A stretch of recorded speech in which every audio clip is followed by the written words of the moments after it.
ধীরে চালাও গাড়ি মাথা ঠান্ডা করে, 80 বেশি তুললে গতি পড়বে গিয়ে খাদে।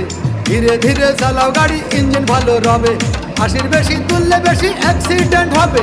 100 কিলো যাওয়ার পরে 100 কিলো যাওয়ার পরে রং থাকে আবার স্টার্ট দেবে।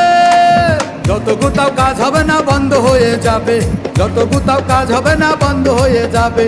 বিরতিহীন ভাবে গাড়ি চালাইলে পরে গাড়ি যাবে গরম হয়ে, মোবিল বেশি খাবে।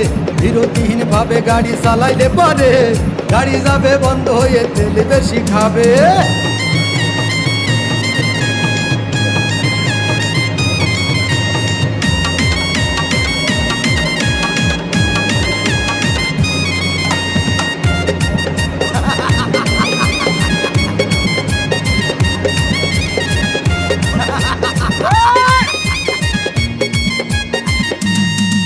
ওরে রাবার দিয়ে তো